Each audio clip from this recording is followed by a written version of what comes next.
Hace 70 años, la bomba nuclear cambió nuestra realidad para siempre.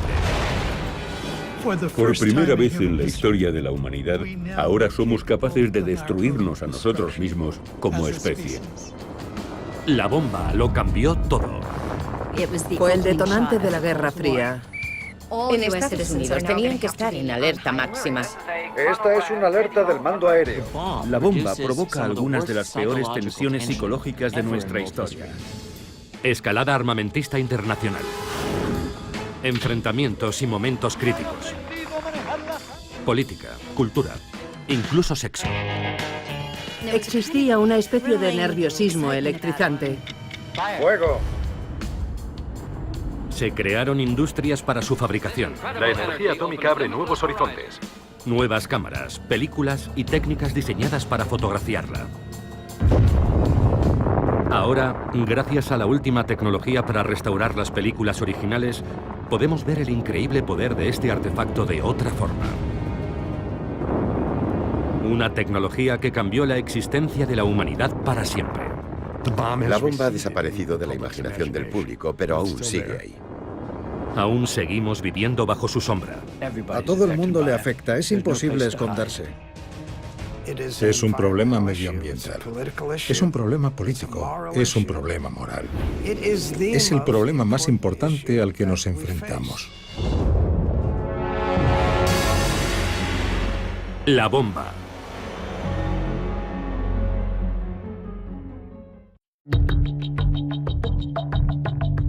Apareció en el desierto de Nuevo México.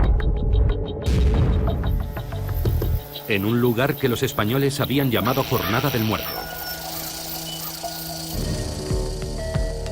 Aquí, a muchos kilómetros de cualquier lugar, la bomba cobró vida.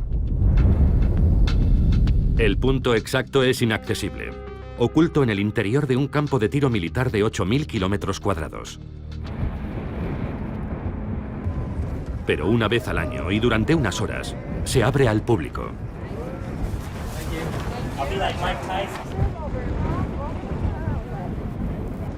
Los visitantes llegan de todas partes, como peregrinos a un santuario, para posar en el punto exacto donde comenzó la era nuclear.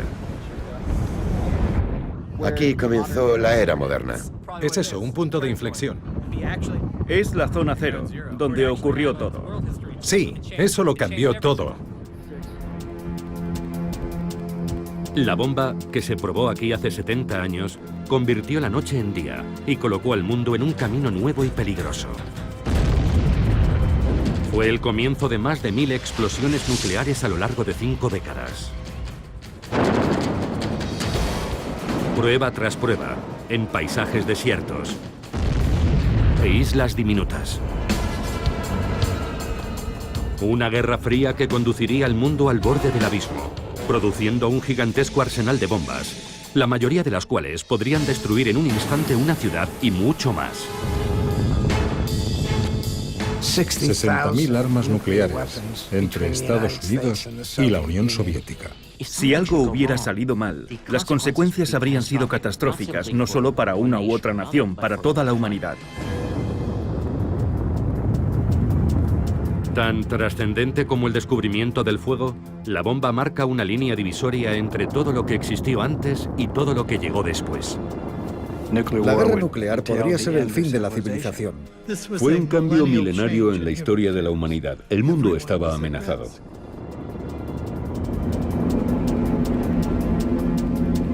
La fuerza que apareció por primera vez en este lugar. Un poder que supera a nuestra imaginación. ¿De dónde surgió? ¿Cómo empezó todo?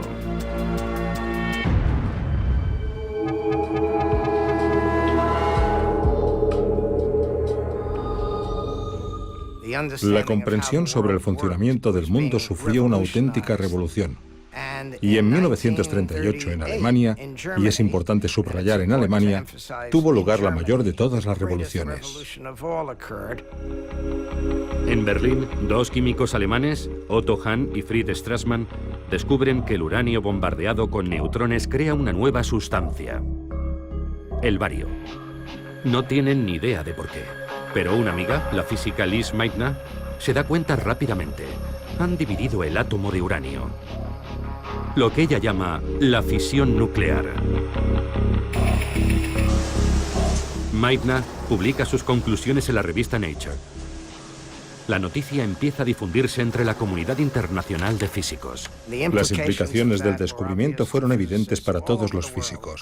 Con una pequeña cantidad de material podías producir una cantidad enorme de energía. El momento no podía ser peor. La Alemania nazi se encuentra en su punto álgido. Adolf Hitler está a punto de iniciar la Segunda Guerra Mundial.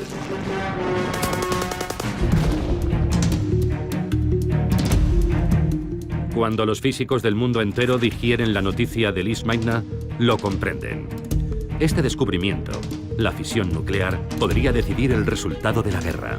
El uranio es fisible, bombardeado con un neutrón, produciendo una enorme cantidad de energía. Mucha energía. según la ecuación de Einstein. E igual a mc cuadrado. Cualquier físico sabía En todo el mundo. que podía construirse una bomba atómica Por los nazis. El descubrimiento se había realizado en Alemania y Alemania tenía muy buenos físicos. Tal vez Hitler esté fabricándola. La amenaza de que Alemania consiguiera la bomba antes era inconcebible. Quizás sea una carrera con los alemanes. De momento, la carrera solo existe en la mente de los científicos. Nadie más entiende el peligro de una bomba que todavía no existe. El físico Leo Szilard está convencido de que la única forma de detener a Hitler es conseguir la bomba antes que él. Szilard escribe una carta, una advertencia sobre el peligro de la bomba atómica nazi. Szilard pensó que la mejor estrategia era conseguir que Einstein, el famoso científico, firmara una carta para el presidente Roosevelt para que se pusieran en marcha. La carta de Szilard y la fama de Einstein logran su objetivo. El presidente Franklin Roosevelt autoriza un proyecto para investigar con uranio.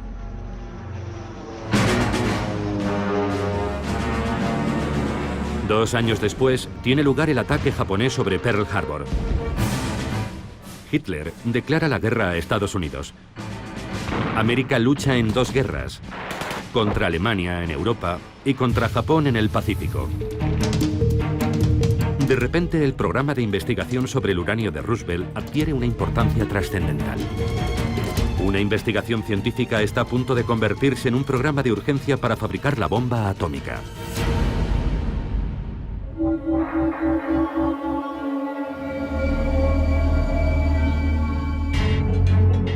La bomba tenía sus raíces en muchos lugares, todos ellos controlados por el Cuerpo de Ingenieros del Ejército de Estados Unidos. En este edificio de Broadway, Nueva York, los ingenieros instalaron una oficina. En el piso 18, empezó a tomar forma el mayor proyecto científico gubernamental de la historia. Para mantener su verdadero propósito en secreto, el proyecto es bautizado igual que el distrito en el que está ubicado, Manhattan.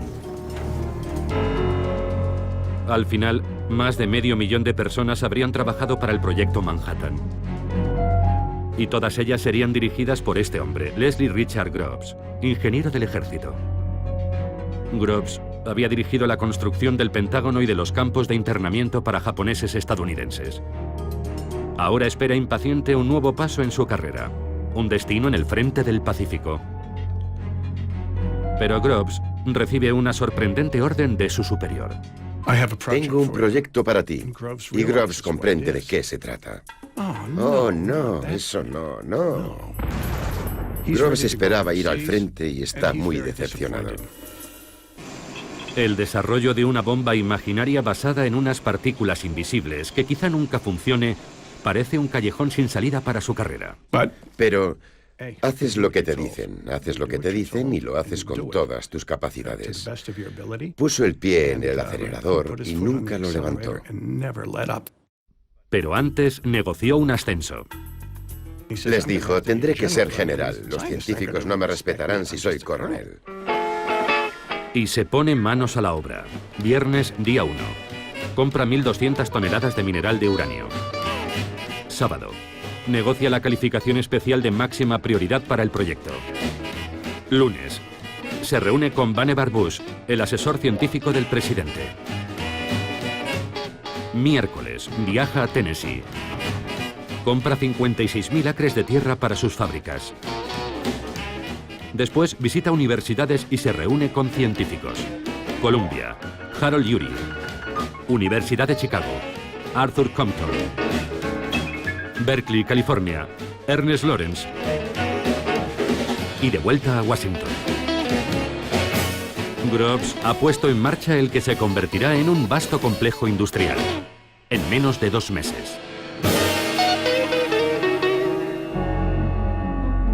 Solo falta una cosa, la bomba. Pasarán años antes de que el combustible de uranio esté listo para la bomba. El combustible de uranio se obtiene en diminutas partículas. Pero cuando esté listo, Groves necesitará un diseño de bomba que funcione. Y para eso, necesita científicos. Ya ha conocido a muchos en Columbia, Chicago, Berkeley. No hay duda de que son muy inteligentes, pero él no los soporta. Él es un militar y se produce un choque de culturas. Groves era un hombre muy inteligente y sabía mucho de muchas cosas, pero casi nada de física. Y también era muy susceptible con la gente que le menospreciaba porque tenía doctorados que él no tenía. Intelectuales. Él piensa que esos tipos viven en las nubes, que no son muy prácticos y que políticamente son, en su gran mayoría, sospechosos. Hablan demasiado. ¿Qué pasa con la seguridad? Todo esto es alto secreto y ellos van chismorreando por todas partes. Tendrá que mantenerlos controlados. Groves necesita un científico con el que pueda trabajar. Alguien capaz de convertir las teorías en una bomba funcional.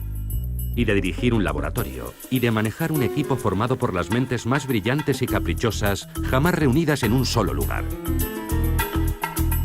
Desoyendo el consejo de los físicos más veteranos de Estados Unidos, Groves elige a Robert Oppenheimer. ¿Oppenheimer? Oppenheimer dirigía seminarios para graduados de 15 personas, nada más. Ni un puesto de hamburguesas. Carecía de experiencia administrativa. El equipo de seguridad de Groves se oponía a Oppenheimer. Estaban horrorizados. Su mujer es comunista, su hermano es comunista, su cuñada es comunista. Aún así, el sensato general ve algo que le convence en este brillante soñador. Oppenheimer era muy bueno explicando las cosas. Y explicaba todo de una forma tan maravillosa y respetuosa al general Groves, que éste simplemente quedó deslumbrado y pensó, este es mi hombre. Fue una decisión brillante y muy perspicaz. Oppenheimer comprendía mejor que nadie lo que se necesitaba hacer. Y Oppenheimer vio en Groves algo absolutamente esencial, la habilidad de Groves para conseguirle todo lo que deseara.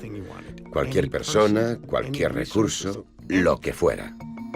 El general Leslie Groves y el doctor Robert Oppenheimer, aun siendo completamente opuestos y cada uno de ellos un virtuoso a su manera, juntos estaban hechos para este momento. Estaban muy unidos y ambos vieron en el otro lo que yo llamo su camino a la inmortalidad.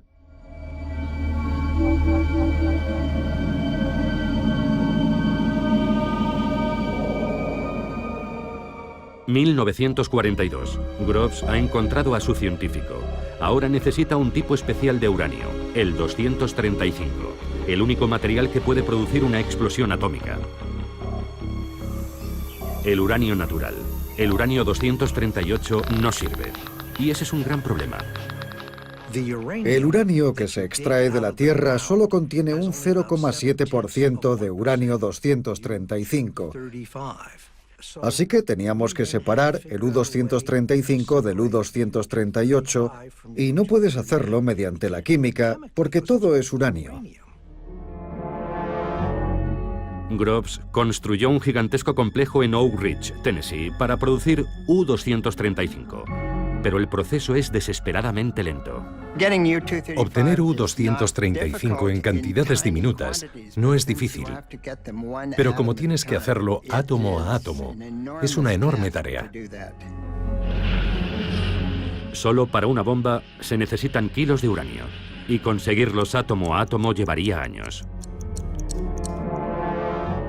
Pero el químico Glenn Seaborg encuentra otra opción, el plutonio.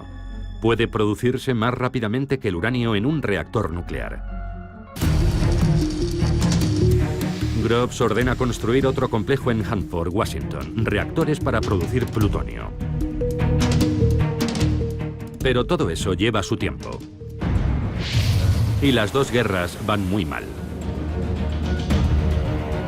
En el Pacífico, los japoneses invaden Filipinas y obligan a 60.000 prisioneros de guerra débiles y hambrientos a caminar 100 kilómetros sin apenas comida y agua. Es la marcha de la muerte de Bataan. Si te detenías, te mataban. Si no podías dar un paso más, morías. ¿Y cómo te mataban? O te atravesaban con la bayoneta, o te disparaban, o te decapitaban. Dependía de cómo se sintieran.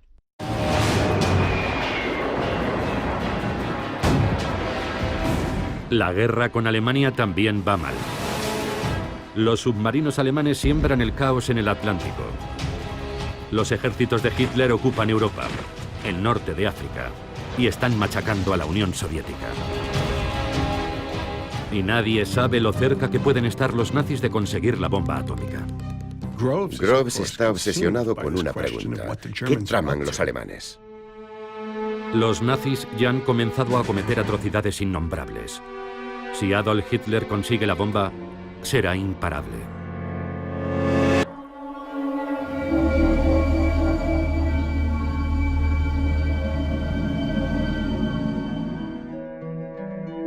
La bomba había nacido en la mente de los hombres. Pero para fabricarla necesitaban estar aislados, libres de distracciones y el mayor secreto. Aquí, en lo más profundo de las montañas Hemed, podrían seguir sus pensamientos, hacer cálculos y resolver sus ecuaciones. Los Álamos, Nuevo México, el lugar donde trabajaron los científicos, fue creado por y para la bomba. Hoy solo quedan algunos restos de sus comienzos. Una vieja cantina. Barracones del ejército. La casa de Robert Oppenheimer. Y el edificio principal de lo que antaño fue un colegio privado para chicos. En 1942, Oppenheimer le dice a Groves que este es el lugar perfecto para el laboratorio secreto. En lo alto de una colina, en medio de un bosque nacional, con tan solo una línea telefónica conectada al exterior. Está aislado. Mantendremos a esos científicos lejos de todo a lo que están acostumbrados y así podremos vigilarlos. Y cerraron el colegio. ¡Bum! Podemos empezar ya. Oppenheimer debe convencer a algunos de los mayores talentos de Estados Unidos para que se trasladen a un lugar en mitad de la nada, a vivir tras las alambradas durante un tiempo indefinido. Un buen vendedor debía convencerlos para que fueran a los Álamos, y a Oppenheimer se le daba muy bien. Al final serían miles los reclutados para trabajar en la bomba. Hal Bell era ingeniero aeronáutico. Lily Horning y su esposo Don eran científicos. Para todos, su incorporación al proyecto empezó con una conversación críptica y misteriosa. Había un comandante detrás del escritorio y dijo: tengo un trabajo muy elitista para vosotros, solo aceptamos voluntarios. Cuénteme más. Y dijo: no puedo. A Don le preguntaron: ¿te gustaría tener otro trabajo? Y dijo: cuéntame un poco más. Y él contestó: no puedo. Dígame dónde sería. No puedo. ¿En qué parte del país? ¿Norte, sur, oeste? No, no puedo decirle nada. Le pregunté: dígame lo que haría. No puedo. Yo le dije: si cree que voy a presentarme voluntario, está loco. No voy a arriesgar mi futuro por algo de lo que no sé absolutamente nada. Es ridículo. Y me dijo: Horning, ¿has visto esos carteles en la oficina de correos en los que el tío Sam te señala con el dedo? A Don le pareció muy sensiblero, pero recibimos el mensaje. Al día siguiente estaba de camino a Oak Ridge. Sin embargo, incluso en mitad de una emergencia nacional como aquella, algunos activos son ignorados. Las mujeres de los Álamos llevaban los colegios, las bibliotecas, hacían gran parte de los cálculos, pero aquel era un entorno masculino. Algunas mujeres trabajaban como mecanógrafas y operadoras. Pero entre los más de 400 científicos, menos de 10 eran mujeres. Lily Horning era una de ellas. ¿Eres rápida escribiendo a máquina? Les dije, yo no escribo a máquina. ¿Y por qué crees que puedes trabajar aquí? Les dije que era licenciada en química con una maestría y un año de experiencia. Al final me ofrecieron un trabajo en el departamento de química. Cogieron a algunas mujeres, pero dejaron muy claro que no estábamos en la primera categoría. La primera lección que recibían era mantener el secreto. Oficialmente, Los Álamos no existe. Se llama Sitio Y, o La Colina. Y la bomba solo es nombrada como el artefacto. Solo necesitas saber lo suficiente para hacer tu trabajo, nada más. Y no hagas preguntas acerca de ninguna otra cosa. Todo era alto secreto, haz lo que te dicen. No me dieron ninguna información preliminar. Ellos sabían perfectamente quién era yo y por qué estaba allí. Y eso era más de lo que yo sabía. Yo apenas sabía nada del proyecto. Había oído algunos rumores acerca de que allí se construían globos, submarinos. No se hablaba de bombas, átomos, uranio. No hablabas de nada. Mi mujer no sabía lo que hacíamos. Oak Ridge, donde se produce el uranio, se había creado prácticamente de la noche a la mañana. Un año antes, esa ciudad solo era una granja. Y de repente había una gran ciudad con 70.000 habitantes, casas, calles. Los Álamos, Nuevo México, estaba mucho más aislado y menos desarrollado. Hugh Bradner, uno de los científicos de Los Álamos, tiene una cámara de cine. Las películas caseras de los Bradner nos ofrecen un valioso testimonio de la vida en Los Álamos. Su valor es extraordinario porque no existen más películas. Es una visión del interior de la instalación más secreta del mundo, en lo más profundo del lejano oeste. Muchas de esas personas procedían de medios urbanos y académicos, y aquí llevaban una vida bastante primitiva. Las condiciones de vida eran muy duras. Podías abrir el grifo y tenías tantas probabilidades de que salieran gusanos como de que saliera agua. Había barro por todas partes durante la estación lluviosa. El lado bueno eran las fiestas y que Oppenheimer era un gran director de laboratorio. Y el ponche estaba animado con alcohol puro de laboratorio. Así que se convirtió en algo muy emocionante. La media de edad es de 25 años.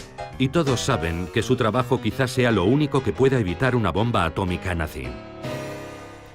Yo llegué a Estados Unidos a los 12 años desde la Alemania de Hitler. Y mi motivación tenía mucho que ver con eso. A todos les dijeron que podían acortar la guerra con sus esfuerzos, y era todo lo que necesitaban saber. En la primavera de 1944 ya tienen un diseño. Se parece a un cañón. Una pieza de uranio fisible se dispara contra otra pieza, logrando una masa crítica y la explosión nuclear.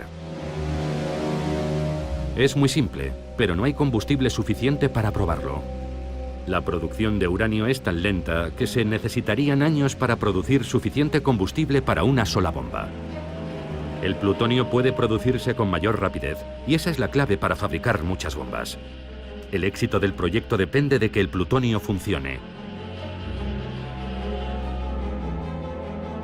Cuando el físico Emilio Gino Segre obtiene la primera y diminuta muestra de plutonio en Hanford, hace un descubrimiento terrible. Una bomba de plutonio no estallaría, se fundiría. La bomba de plutonio de tipo cañón no funcionaría. Era un desastre. Solo había uranio suficiente para una sola bomba de tipo cañón. Si no podían usar el plutonio, solo habría una bomba. Quizá los 350 millones de dólares iban a perderse porque el plutonio no funcionaría.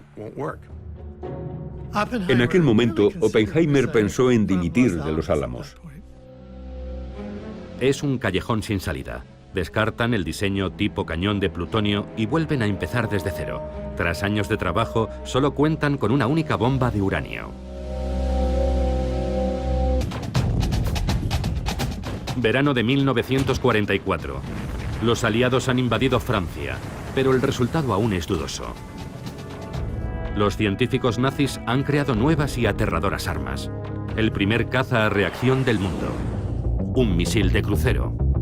Y un cohete supersónico. Los nazis podrían estar muy cerca de conseguir la bomba atómica. Trabajaban en ello, pero no sabíamos lo cerca que estaban de conseguirlo. Si la conseguían antes, la guerra estaba perdida. En Los Álamos tienen una posible nueva forma de usar el plutonio. La implosión. Normalmente una explosión es hacia afuera. Esta vez iban a presionar una esfera de plutonio y a comprimirla. Coger una esfera de plutonio y usar explosivos para comprimirla podría ser imposible, pero es su única esperanza. Aquel era el mayor problema en Los Álamos. ¿Cómo hacer que el plutonio funcionara? Reorganizaron el laboratorio creando un programa para la implosión. Para solucionar el problema, traen desde Harvard al químico George Kistiakowsky. Kistiakowsky pasará el resto de 1944 y mucho más tiempo intentando desesperadamente que la implosión funcione.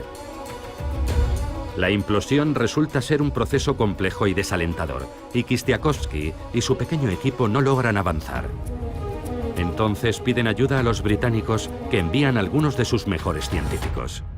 Groves quería que fueran investigados por posibles infracciones contra la seguridad. Los británicos dijeron, no es necesario, nosotros nos ocupamos. Entre los recién llegados se cuenta un silencioso y extraño refugiado alemán. Su nombre es Klaus Fuchs. Era un físico muy bueno. Hizo sugerencias interesantes y era muy colaborador. Pero era un tipo raro. Yo me sentía incómoda. Aunque nadie parecía saberlo, además de ser brillante y extraño, Klaus Fuchs es un comunista entregado. Pocos años después, su paso por Los Álamos volvería para atormentar a Groves y a Oppenheimer.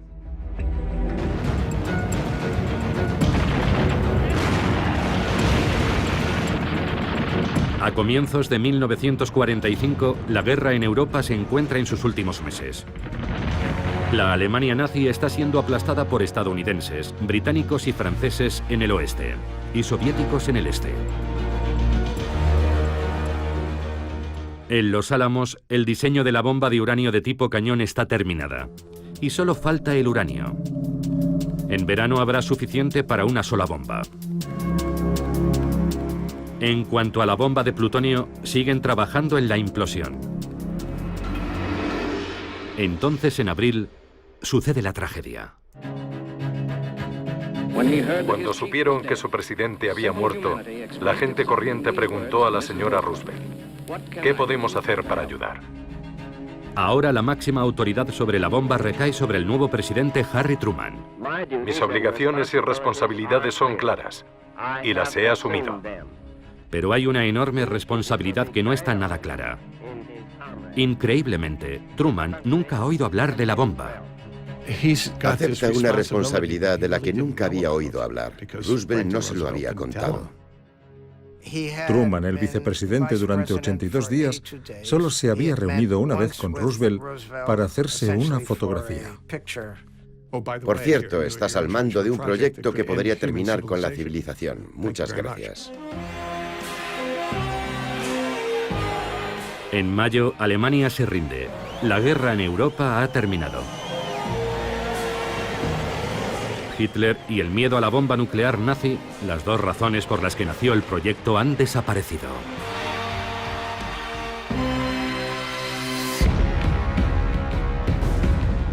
Pero en el Pacífico la guerra contra Japón sigue siendo feroz. El trabajo no había terminado. Yo era un niño de 7 años en aquella primavera de 1945 y recuerdo que seguían muriendo hombres jóvenes cada día. Puede que el temor a Alemania inspirara la carrera nuclear, pero Japón es ahora el único enemigo y por lo tanto el objetivo de la bomba.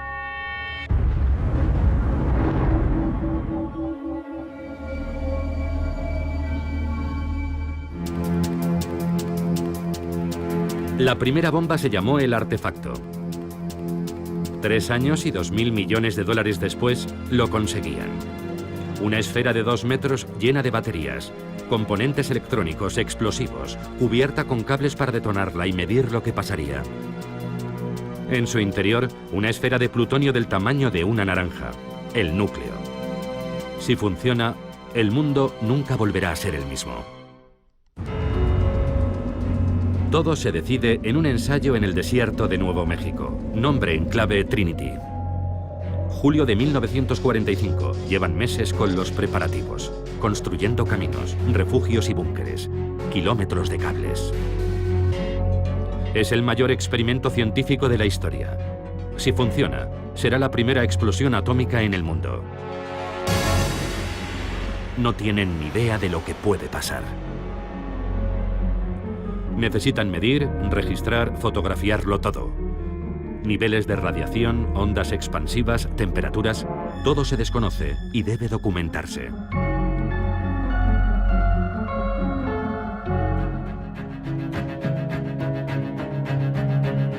A miles de kilómetros, en Potsdam, Alemania, el presidente Truman negocia con Stalin.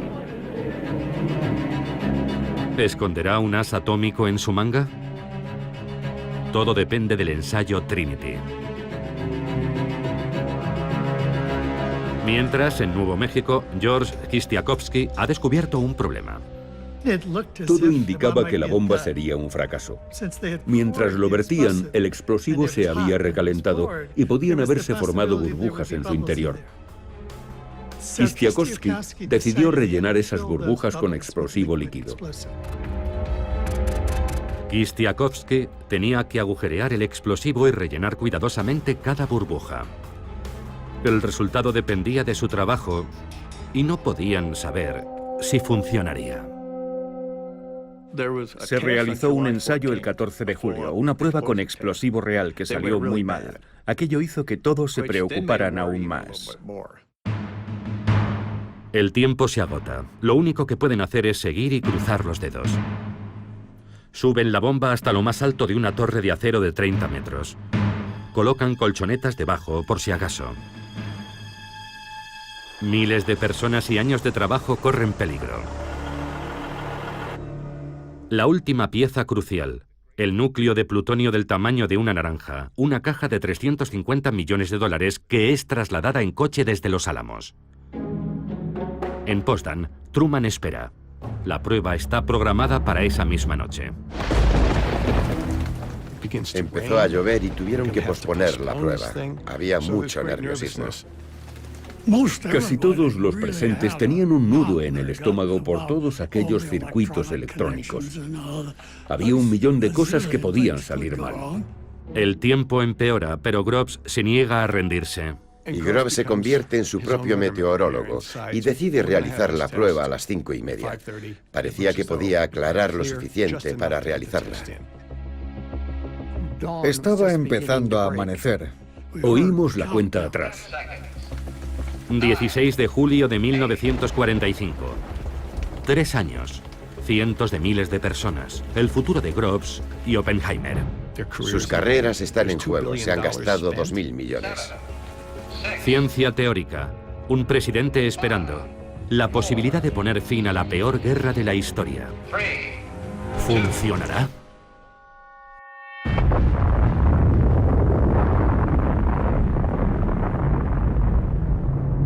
El mundo nunca volverá a ser el mismo. Ninguno de los allí presentes lo olvidará jamás. No podía creer que lo hubiera visto con los ojos cerrados. Fue la visión más increíble que he visto en toda mi vida. Al principio era de un resplandeciente color blanco y amarillo. Después cambió a rojo, naranja, púrpura, azul. Yo estaba allí de pie con la boca abierta. El ingeniero Jack Abbey había llevado su cámara. Abrí el diafragma al máximo. La instantánea de Jack Abbey es la única fotografía en color correctamente expuesta de aquella noche. Había comenzado una nueva era. La bomba está a punto de cambiarlo todo. Debo reconocer que no sentí nada especial, salvo una gran alegría porque había sido un gran éxito. Solo mucho después empezamos a pensar más sobre aquello. El artefacto funcionó. Y el plutonio llegaba en abundancia a los Álamos desde los reactores de Hanford. Groves sabe ahora que pueden fabricar bombas de implosión tan rápido como se produzca plutonio. En Potsdam, Truman recibe la noticia. ¿Qué hacemos con los rusos ahora? ¿Se lo decimos? ¿Qué va a pasar después de la guerra? Truman le dice a Stalin que Estados Unidos tiene una nueva y poderosa arma. Stalin apenas se inmuta, porque ya lo sabe. Klaus Fuchs se lo ha ido contando todo a los soviéticos. Stalin y sus colaboradores más próximos estaban muy bien informados sobre los progresos del proyecto Manhattan. Y en parte por eso, en Potsdam, Stalin se limitó a mirarlos y no dijo nada. De regreso en Estados Unidos con la bomba convertida en realidad, algunos científicos comienzan a tener dudas acerca de su utilización. Leo Szilard, quien había alertado sobre la bomba nazi, envía una petición al presidente pidiéndole que piense en las implicaciones morales. Creo que los científicos estaban divididos a partes iguales, a favor y en contra de la bomba. A los científicos también les preocupa que el empleo de armas nucleares pueda poner a Estados Unidos en peligro después de la guerra, alentando a Stalin a fabricar su propia bomba. Pensaban que si se usaba la bomba podría precipitarse una carrera armamentista nuclear con los soviéticos. Algunos científicos piden que se haga una demostración con la bomba para dar a los japoneses la oportunidad de rendirse. Pero para los japoneses, la rendición no parece ser una opción. Al contrario, envían a sus kamikazes contra los barcos estadounidenses. Batalla tras batalla, sus soldados prefieren inmolarse antes que ser capturados. Estados Unidos comienza a atacar sus ciudades con bombas incendiarias. 100.000 japoneses mueren en una noche solo en Tokio. Han perdido la guerra, pero siguen negándose a rendirse. El siguiente paso parece inevitable: invadir Japón. Probablemente mueran miles de estadounidenses y puede que millones de japoneses. Para Harry Truman, la bomba es, con diferencia, el mal menor. Me enfrento a una invasión terrestre de Japón. Así que si hay algo que pueda acabar con la guerra antes de llegar a eso y evitarlo, adelante. El 26 de julio los japoneses reciben un ultimátum. O se rinden incondicionalmente o serán destruidos. A los japoneses no les interesa una rendición incondicional.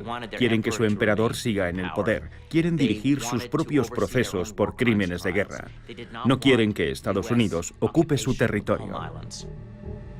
Los japoneses rechazan el ultimátum. Es entonces cuando todas las piezas comienzan a encajar. Unos líderes japoneses incapaces de detenerse. Un proyecto de $2.000 millones en la carrera por fabricar la bomba atómica. Y un presidente enfrentado a una guerra terrible que ve una alternativa.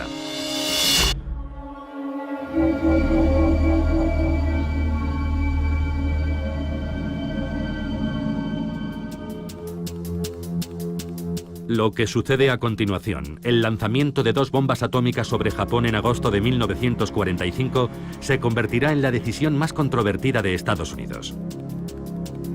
Increíblemente, 70 años después, las evidencias sugieren que en realidad el presidente nunca dio la orden. Quizá una vez fabricada la bomba, fuera más difícil detenerla que lanzarla. Existe un debate acerca de si Truman autorizó realmente o no el uso de la bomba. Y mi opinión es que él nunca lo hizo, que la inercia era tan grande que Truman, nuevo en el cargo, decidió no interferir con los planes en curso. En la isla Tinian, en el Pacífico, la bomba de uranio apodada Little Boy está lista. No se ha probado, pero es tan sencilla que están seguros de que funcionará. La bomba es cargada en el B-29 Enola Gay. El 6 de agosto, pocas horas antes del amanecer, despega el bombardero. Volará 2.500 kilómetros a través de la noche. A las 8:15 de la mañana lanza la bomba sobre Hiroshima. La bomba es ahora dueña de su destino. Cuando llega a los 600 metros, explota. La bola de fuego de 500 metros de radio alcanza una temperatura de 10.000 grados. Todo lo que está cerca de su centro se volatiliza.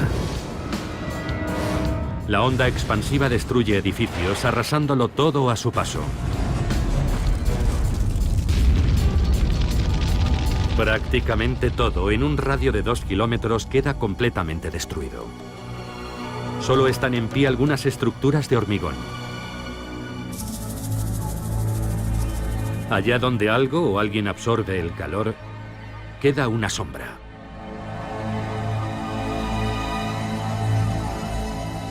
Como mínimo murieron 80.000 personas.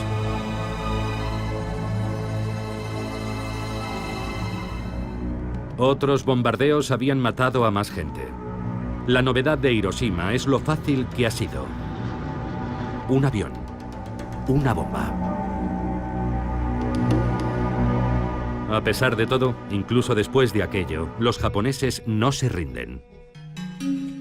La conmoción tras la primera bomba no fue suficiente. Al principio ni siquiera aceptaban que Hiroshima hubiera sido bombardeada. Los japoneses tenían su propio plan para acabar con la guerra. Mantenían conversaciones secretas con los soviéticos, con la esperanza de que los rusos rompieran su acuerdo con Estados Unidos. Querían una rendición condicional. 2 días después, la Unión Soviética declara la guerra a Japón. Las negociaciones que esperaba Japón para una rendición condicional están rotas. Aún así, sigue sin haber señales de rendición. El nivel de resistencia en el gobierno japonés era muy difícil de entender. Era muy grande. En Tinian, los soldados preparan la siguiente bomba, apodada Fat Man, mientras el presidente Truman se dirige a la nación. Si no aceptan nuestras condiciones, pueden esperar una lluvia de destrucción desde el aire como la que nunca se ha visto en esta tierra. El 9 de agosto despega un B-29 con la bomba Fat Man a bordo. El objetivo es Kokura. Pero las nubes ocultan Kokura y el avión cambia de rumbo hacia un objetivo alternativo. Miles de personas se han salvado gracias a la nubosidad. Otras morirán en su lugar. La segunda ciudad alcanzada por la bomba atómica no será Kokura, sino Nagasaki.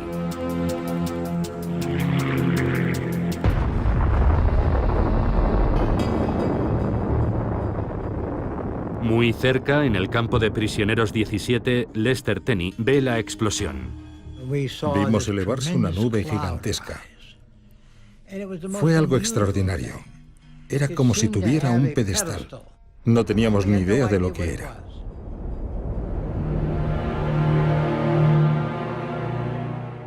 $70.000 personas murieron. Pero a pesar de la invasión soviética y las 2 bombas, los líderes japoneses seguían negándose a aceptar la rendición. Los rusos les invaden y aún así no se rinden. Cuando lanzan la segunda bomba, el emperador decide rendirse. Incluso entonces el ejército japonés se niega. Nada habla a favor de los japoneses. Nada. El emperador y sus consejeros despreciaban totalmente las vidas de los ciudadanos que se habían perdido. Les traía sin cuidado el sufrimiento que estaba padeciendo su pueblo. Mientras los líderes japoneses intentan tomar una decisión, Groves planea más ataques nucleares. Las órdenes relativas a las bombas son seguir usándolas en cuanto estén listas. Esa es una frase muy importante, es decir, lanzar otra bomba tras Nagasaki si es necesario, y otra bomba después de esa si es necesario, y otra después. Lanzarán bombas atómicas tan pronto como sean construidas, 3 o 4 al mes. Al final Truman dijo, basta. Ni una bomba más hasta que el presidente lo autorice. Por fin, un día después de Nagasaki, Japón acepta rendirse con una condición: conservar a su emperador. Esta tarde he recibido la rendición incondicional de Japón. Truman la acepta, pero la califica de incondicional. Esa era la esperanza de Japón, una rendición condicional para tener algo que decir en cómo sucedería. En el campo de prisioneros de guerra 17, los prisioneros notan que pasa algo, pero no saben qué. Lester Tenney hace un osado experimento: hablar con un guardia sin hacerle una reverencia. Si veías a un soldado japonés a 2 calles de distancia, tenías que detenerte, ir hacia él y hacer una reverencia. O te golpeaban. Yo salí y vi a un soldado japonés muy cerca. Me acerqué a él y en mi mejor japonés le dije: Konnichiwa, Tomodachi. Y no me paré ni le hice la reverencia.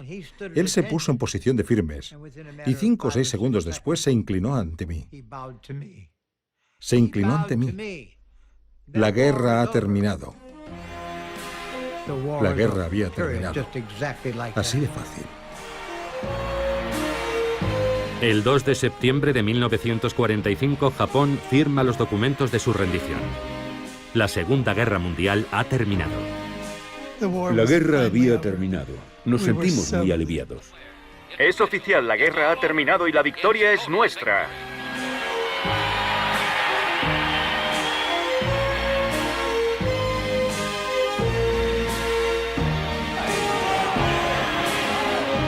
Es la hora de las celebraciones, y no solo por el final de la guerra, también por la nueva y extraordinaria bomba que ayudó a ganarla. Tras muchos años en secreto, el artefacto se convierte en la gran noticia. De repente no solo es público, también está en todos los periódicos. Compré media docena de periódicos de todo tipo, pero fue un auténtico shock. Es una era completamente nueva, la era atómica, con una historia propia sobre su génesis. Ciudades secretas, fábricas gigantescas, el genio y el general pasan a formar parte de la cultura popular. Y la prensa enloquece. La era atómica entra en el umbral de la historia. Y se descubre el pastel. ¿Qué opina de la bomba a Japón? Era nuevo. Un invento americano. Jóvenes y brillantes científicos son llamados a filas. El laboratorio de los Álamos. Un laboratorio secreto en Nuevo México y trabajo, trabajo y más trabajo. Aquí está, general. Plutonio. Plutonio. Uranio. Liberando una fuerza inimaginable. La energía básica del universo. Y en el centro de todo, Oppenheimer. El padre de la bomba atómica. Un hombre famoso en Estados Unidos. Más que Einstein. El triunfo de la bomba. Ganar la guerra con la ciencia parece la historia perfecta del éxito americano. Menos mal que se lanzó, acabó con la guerra, salvó vidas. Fin de la historia.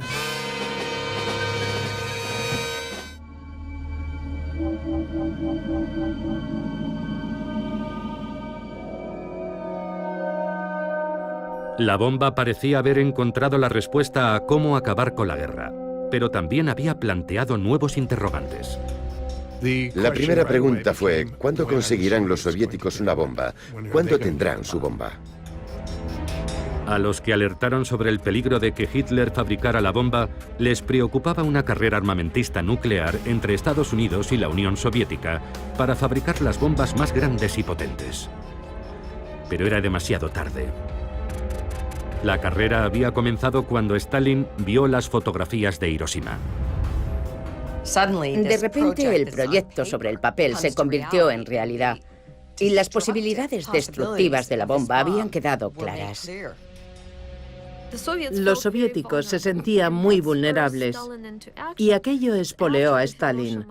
Tras los bombardeos de Hiroshima y Nagasaki, Stalin crea un programa urgente para crear un arma nuclear soviética. Los soviéticos tienen una inapreciable ventaja gracias al espionaje. No uno, sino 2 científicos de los Álamos eran espías. Klaus Fuchs, que era alemán, y otro estadounidense, Ted Hall, un estudiante de posgrado en Harvard. Disponer de 2 fuentes independientes en el interior de los Álamos fue un éxito increíble de su espionaje.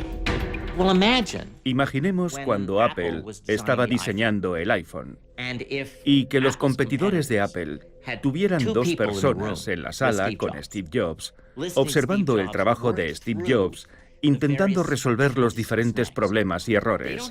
No necesitarían cometer los errores de Jobs.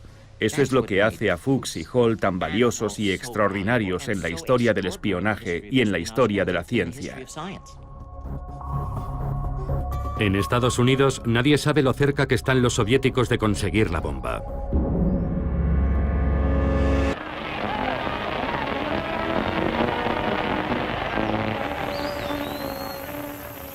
Cuando la guerra termina, los estadounidenses vuelven a la normalidad y disfrutan de la paz. Pero la bomba atómica es una incógnita que planea sobre su futuro. El proyecto Manhattan sigue operativo. ¿Qué hacemos con la bomba? ¿Cuántas tenemos? ¿Cuántas más fabricamos? En Nuevo México, los científicos esperan impacientes el momento de regresar a sus hogares y universidades. Había profesores jóvenes que tenían buenos trabajos y también había estudiantes que aún no habían terminado sus estudios. Hay que recordar que vivían en pequeñas cabañas de madera con estufas de carbón, que la comida era mala y que las calles estaban llenas de barro. En cuanto la guerra terminó, todo el mundo se marchó. La ciudad pasó de tener 3.000 o 4.000 personas a 1.000 en cuestión de semanas. Robert Oppenheimer, cuya visión creó los Álamos, es uno de los que se marcha. El laboratorio que él había construido parecía destinado a desaparecer. Hace 70 años, la bomba nuclear cambió nuestra realidad para siempre.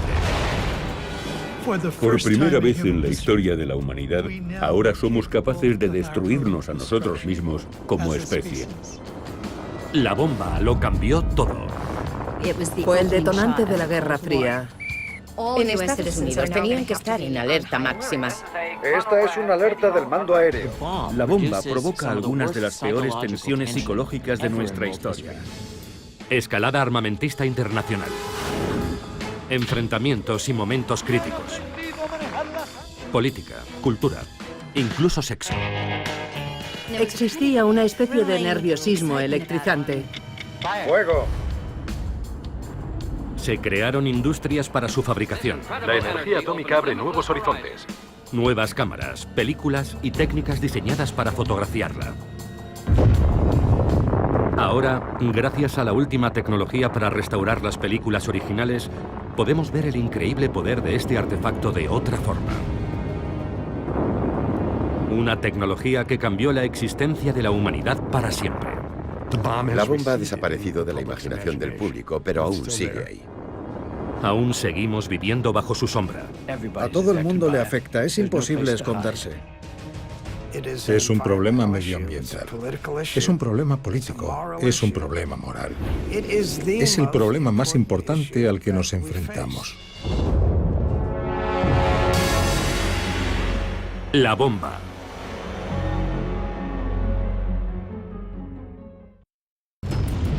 En el verano de 1945, Trinity, Hiroshima y Nagasaki abrieron la puerta a una nueva era. Pero no sería hasta un año después, en el verano de 1946, cuando un hecho crucial decidiría el futuro de la bomba. Estamos aquí para escoger entre los vivos y los muertos. En junio, en las Naciones Unidas, Estados Unidos ofrece al mundo un plan para deshacerse de la bomba atómica. 1. La fabricación de bombas atómicas debe detenerse. 2. Todas las bombas existentes serán destruidas en cuanto se firme el tratado. Estados Unidos renunciará a sus bombas atómicas si el resto de los países se compromete a no construirlas y aceptan las inspecciones. Es lo que se conocerá como confiar pero verificar. Los soviéticos se niegan a aceptar nada a menos que Estados Unidos desmantele su arsenal. La batalla para salvar a la humanidad de su propia destrucción sigue detenida. Es más tarde de lo que pensamos y aún no hay un acuerdo. El debate prosigue. En junio de 1946, la carrera armamentista nuclear está a punto de explotar. El tiempo se mide en segundos. 5, 4, 3, 2, 1... ¡Fuego! Pocas semanas después, una bomba atómica envía al fondo del océano a una gran flota de buques de guerra. Hoy, esos barcos siguen en el mismo lugar en el que se hundieron, en el atolón de Bikini.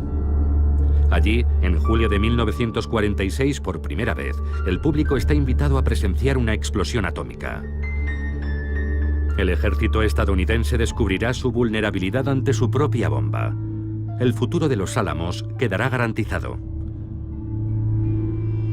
Todo ello como resultado de un acontecimiento llamado Crossroads, encrucijada. Crossroads es la idea de este hombre. Louis Strauss, o Strauss, como le gustaba que le llamaran.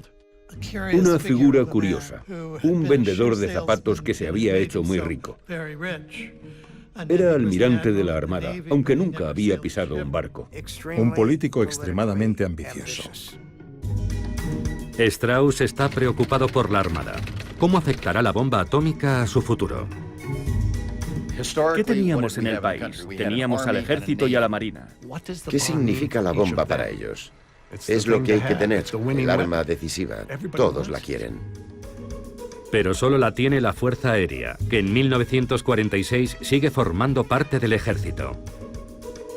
Para la gente, la Armada estaba obsoleta y la Fuerza Aérea controlaría cómo se ganan las guerras.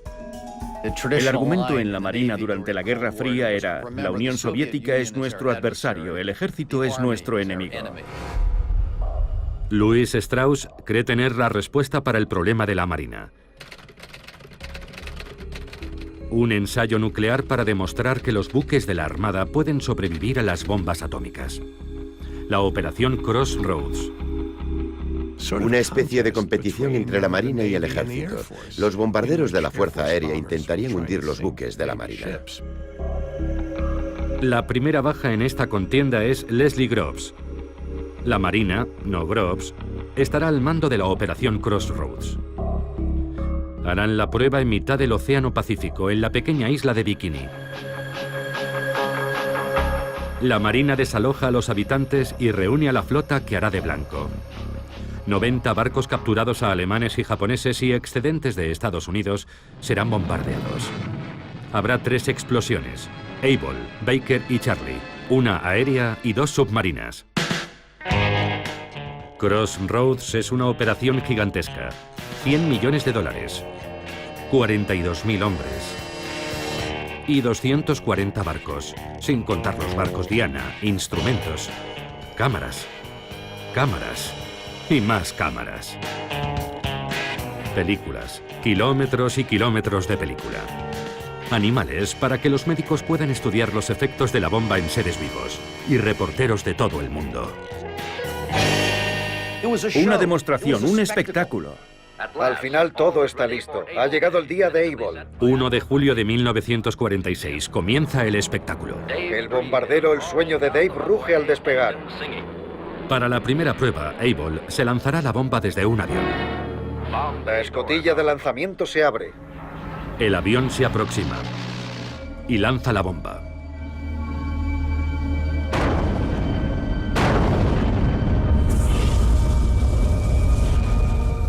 Se produce una miríada de efectos majestuosos, deslumbrantes, imponentes, que solo las cámaras registran con detalle. La bomba, el mismo modelo que Fat Man, lanzada sobre Nagasaki, tiene una potencia equivalente a 20.000 toneladas de TNT. B-17 no tripulados, dirigidos por control remoto, se aproximan al hongo nuclear para hacer mediciones. Es la primera explosión nuclear presenciada por el público. Pero el público está a 30 kilómetros. Y tras semejante demostración... El tamaño de la explosión ha sido un poco decepcionante.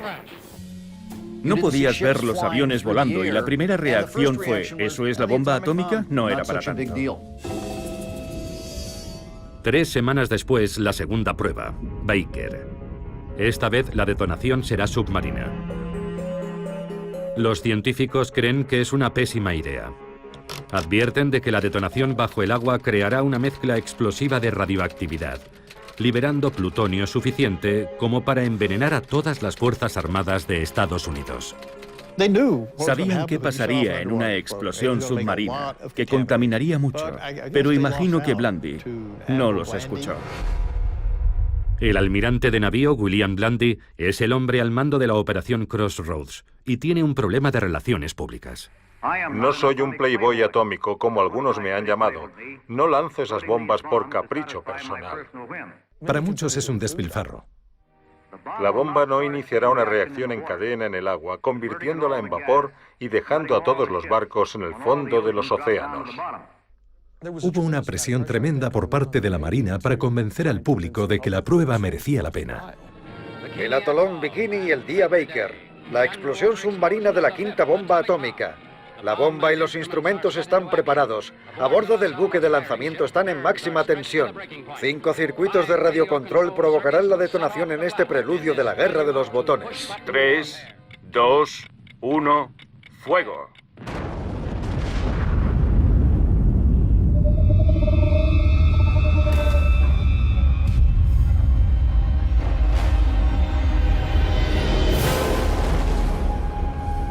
La onda expansiva submarina es claramente visible. Solo en el primer segundo se elevan en el aire 2 millones de toneladas de agua marina. En su ascenso, el agua crea una columna de casi 1 kilómetro de altura. Después, vuelve a caer. El agua que cae del cielo provoca un muro similar a la nube de agua que se crea en la base de una catarata. La avalancha de casi 300 metros de altura cubre por completo los barcos Diana. Nadie había visto nunca nada parecido. La potencia brutal y la magnitud de una bomba atómica. Pero hasta ese momento, los resultados parecen muy buenos para la Marina. 75 buques han sobrevivido, hundiéndose menos de 20. La Armada sentía que había superado la prueba y Blandy dijo, la Armada puede resistir la bomba atómica. La Armada planea llevar marineros a los barcos y regresar triunfalmente con ellos a Estados Unidos. Pero hay un problema. Al principio los daños parecían escasos, pero luego la historia cambió. La ola de 300 metros que había empapado los barcos era altamente radiactiva. Los barcos están contaminados. Los contadores repiquetean violentamente. La zona está llena de mortíferos rayos gamma, neutrones y otros rayos letales, y no existe protección contra el terrible asesino invisible. Al principio, la Marina simplemente no puede creerlo. No puedes oler la radiación ni sentirla, y aquellos marinos de la Armada volverían a sus barcos sobreviviendo a la bomba. No tienen ni idea de qué hacer a continuación. La ignorancia era absoluta. No existía ningún plan real de descontaminación. Intentan limpiar los barcos con agua marina a presión. El problema es que esa agua marina es extremadamente radiactiva. Y cuando los marineros vuelven para cambiarse de ropa, contaminan sus propios barcos. Stafford Warren, doctor de la Marina y oficial al mando de la protección radiológica, intenta cancelar la operación. Stafford Warren no quiere que los marines vuelvan a los barcos, pero es muy duro enfrentarse a toda la Marina de Estados Unidos. Desesperado, Warren saca un pez de la laguna y lo coloca encima de un trozo de película fotográfica. El pez es tan radiactivo que él solo vela la película.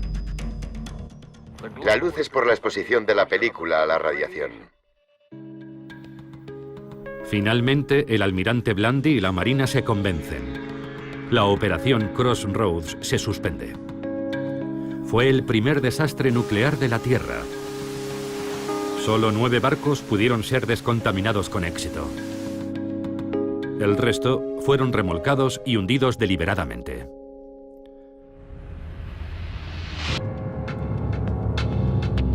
La Fuerza Aérea seguirá siendo de momento la principal poseedora de la bomba. La operación Crossroads resultó ser beneficiosa para los Álamos. Dudo que el laboratorio hubiera seguido operativo mucho tiempo si no hubiéramos tenido un cliente. Pero la Armada nos encargó un trabajo y mantuvo el laboratorio en marcha en momentos de gran incertidumbre. Después de julio de 1946, el laboratorio siguió creciendo, construyendo y probando más y más bombas durante las siguientes décadas.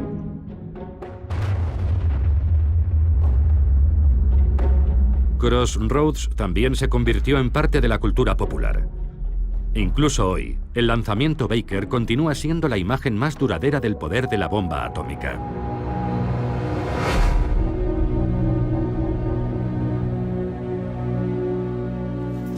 Pocas semanas después de la segunda bomba de Crossroads, un acontecimiento inesperado daría a los estadounidenses una visión mucho más oscura de la bomba. Por primera vez, se abre un gran debate público sobre su utilización. El 31 de agosto aparece el último número de la revista The New Yorker.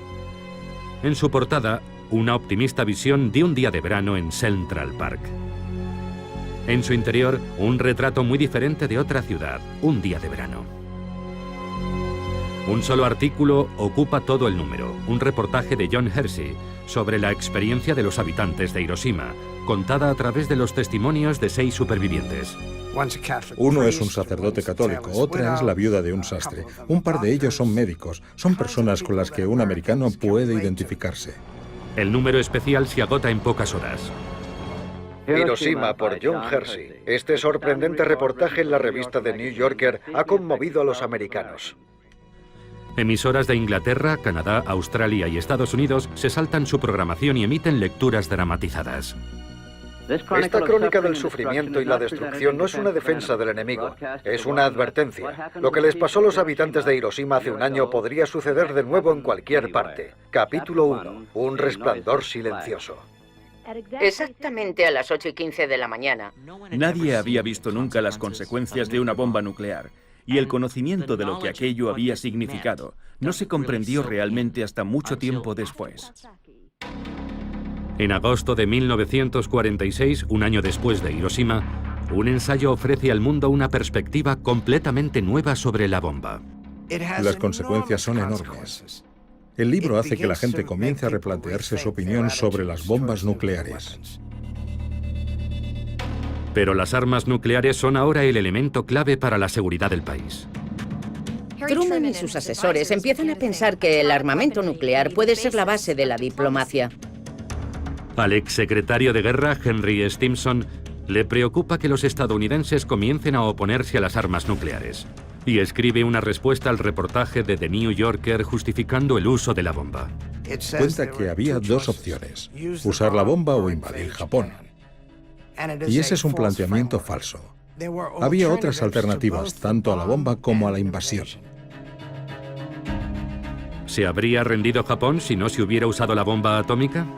Es imposible contestar. No se puede reescribir la historia. Si Truman no hubiera usado la bomba, ¿por qué no lo hizo? ¿Mi hijo murió porque tú no usaste la bomba? Un avión americano ha lanzado hoy en tierra. El debate ha continuado hasta hoy. La única certeza es que la vida en la era atómica resultó ser mucho más complicada de lo que se creía cuando apareció la primera bomba atómica.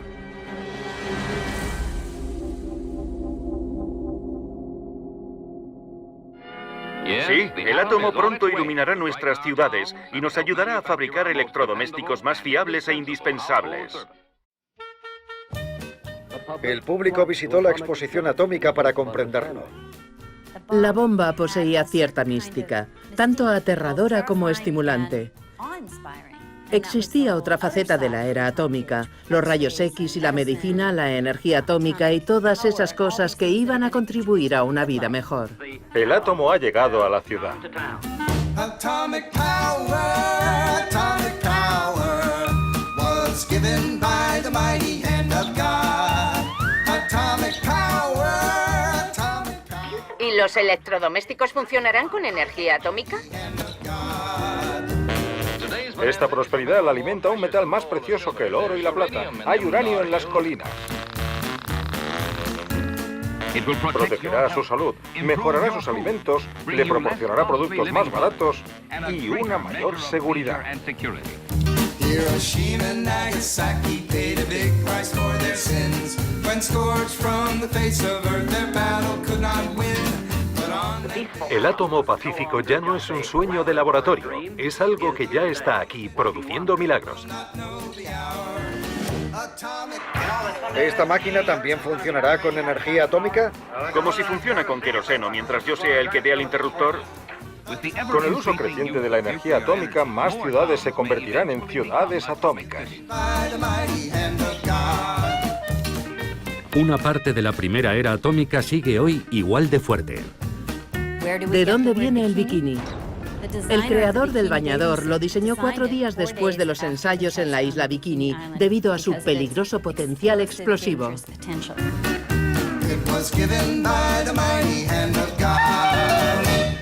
Mientras el país se adapta a la vida en la era atómica, los científicos de la primera ciudad atómica trabajan en la actualización del artefacto que supuso el comienzo de todo.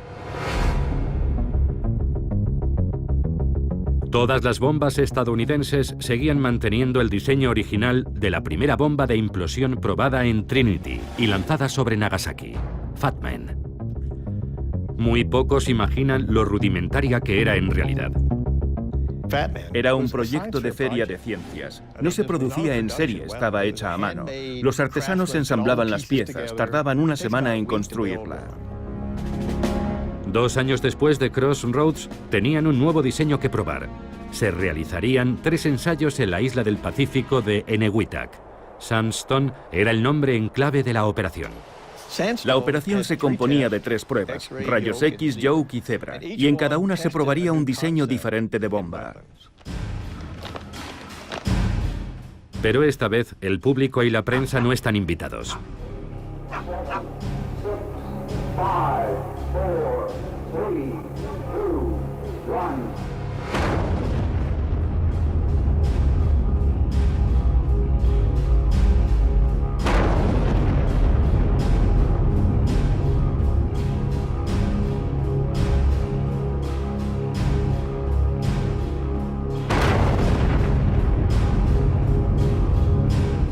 Sandstone es el final de una era. En enero de 1947, la bomba pasa a estar bajo el control de la autoridad civil, gestionada por la Comisión de la Energía Atómica, CEA. Enseguida sustituirán la bomba artesanal Fat Man por un nuevo modelo, la primera bomba atómica fabricada en serie. Se crea un nuevo laboratorio para fabricar las bombas que los Álamos diseñan. Es el comienzo del complejo armamentístico nuclear estadounidense, un gigante industrial que va a dirigir la fabricación de bombas y los ensayos nucleares durante décadas, a través de las diferentes administraciones y hasta el final de la Guerra Fría.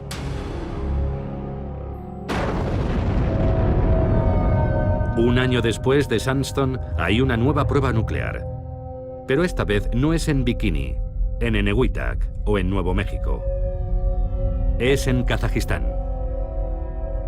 Ante la inmensa sorpresa de todos, la Unión Soviética probó su primera bomba atómica, y el equilibrio de fuerzas cambió de forma repentina y radical.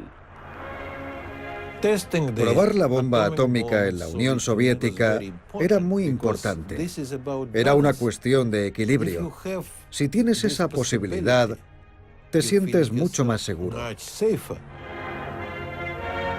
Psicológicamente nos pusimos al mismo nivel que Estados Unidos. Estados Unidos ya no podía darnos órdenes.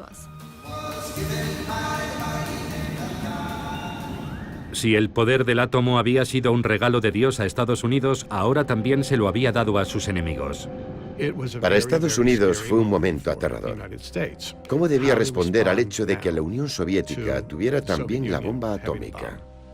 Necesitábamos un salto cualitativo para dejar atrás a los soviéticos y seguir por delante de ellos. Algunos piensan que la respuesta es la fusión de hidrógeno, la misma energía que se produce en el Sol. Una bomba de hidrógeno o bomba termonuclear sería mucho más potente que una bomba atómica. No existe ningún límite teórico para la potencia de la bomba que puedes hacer.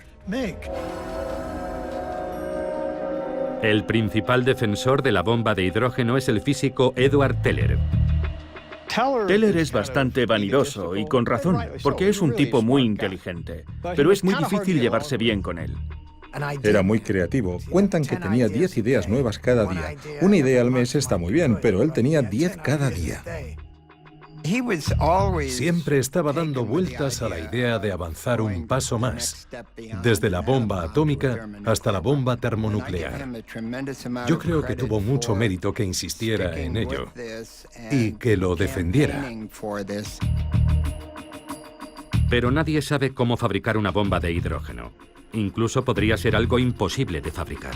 Sabíamos hacer bombas atómicas, podíamos llenar almacenes, pero no sabíamos hacer bombas de hidrógeno. ¿Por qué dejar de producir algo seguro para hacer algo que no sabes si funciona? Es más, algunos científicos creen que ha llegado el momento de salvar al mundo, decidiendo parar. Podría haber sido un punto de inflexión. Podemos buscar la bomba de hidrógeno, pero no tenemos que hacerlo. Podemos enviar un mensaje positivo a la comunidad internacional y presionar a los soviéticos para que no sigan construyendo armas nucleares. Podemos dar un buen ejemplo. 2 meses después de la bomba atómica soviética, un comité dirigido por Robert Oppenheimer se pronuncia de forma unánime en contra del programa de urgencia para la bomba de hidrógeno. Louis Strauss y Edward Teller están furiosos. Pero la última decisión corresponde al presidente Harry Truman. La bomba de hidrógeno implicaba que Estados Unidos se impusiera límites sin tener capacidad para controlar a los soviéticos. Los soviéticos habían demostrado que podían construir la bomba atómica. Aquello suponía asumir un grave riesgo para el presidente. Los soviéticos parecían decididos a expandirse. Ya controlaban el este de Europa. En 1948, aíslan el oeste de Berlín intentando hacerse con el control. Para Harry Truman, la respuesta es obvia.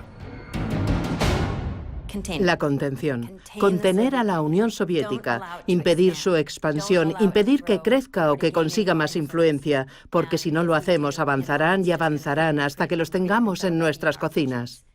Tenemos que avanzar en nuestro trabajo con otros países y reforzar nuestras defensas comunes. Nos une nuestro odio a la esclavitud comunista.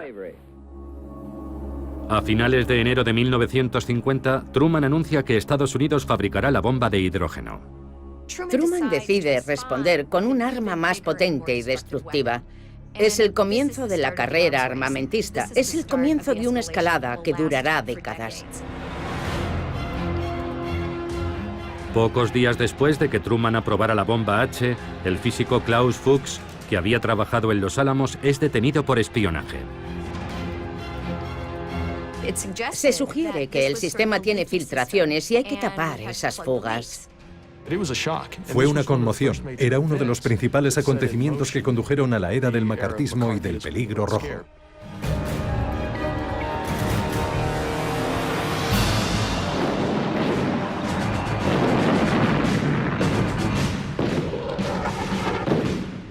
Cinco meses después, el Estado comunista de Corea del Norte, ayudado por la Unión Soviética, invade Corea del Sur, un país aliado.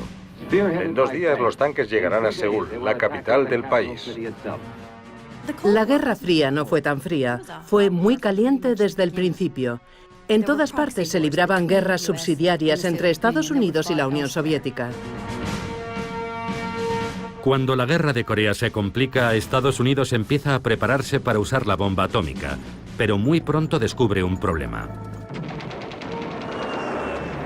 Corea es un país montañoso y existía la preocupación de que las bombas no fueran muy efectivas. Si usábamos la bomba, su capacidad disuasoria podría disminuir ante los ojos de la Unión Soviética. Por eso no se usó en Corea.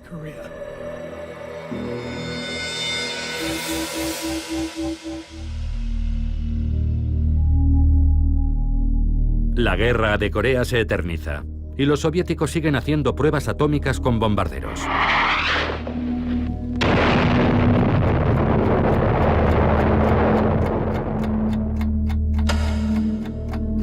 Algunos científicos atómicos crearon un símbolo para mostrar lo cerca que estaba el mundo de una catástrofe nuclear, el reloj del apocalipsis. Al principio, la aguja se colocó a 7 minutos de la medianoche. Pero con la carrera armamentista nuclear acelerándose, se vuelve a colocar a 3 minutos de la medianoche. 3 minutos para el desastre global. Con la amenaza de los bombarderos soviéticos cargados de bombas atómicas, los americanos tienen que acostumbrarse a la nueva realidad. Pueden atacarnos en nuestra propia casa. La línea del frente es el jardín de tu casa. Tienes que saber cuidar de ti mismo. ¿Y cómo se hace?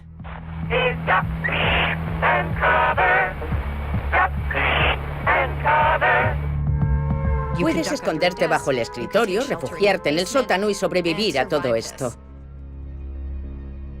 Nuestro Congreso deja la responsabilidad en la iniciativa personal.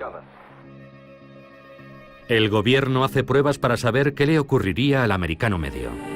Comencemos con los refugios. Podría salvarnos la vida si estamos lo bastante lejos de la zona cero.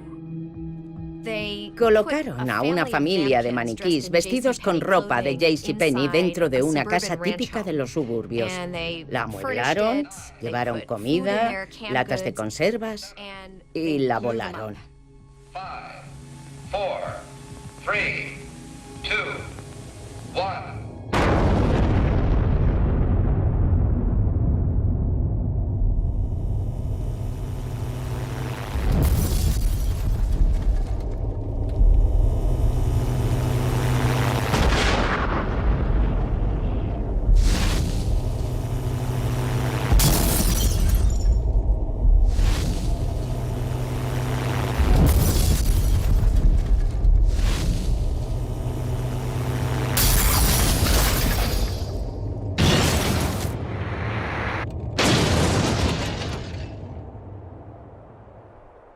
De hecho, los maniquís terminaron desmembrados de las formas más variadas. Pero la lección que Defensa Civil extraía de todo eso era que si tomabas las debidas precauciones, podías sobrevivir. Pero solo si haces lo correcto. Una casa descuidada es una casa que podría estar condenada en la era atómica. Este es el resultado del ensayo de Defensa Civil para descubrir los efectos de una explosión atómica. La casa de la derecha es un horror. Madera vieja y sin pintar. Observen todos esos papeles, hojas y basura en el patio. Señales de una casa carente de cuidados. La casa de en medio perfectamente cuidada con el patio limpio. Veamos lo que sucedería en un ataque.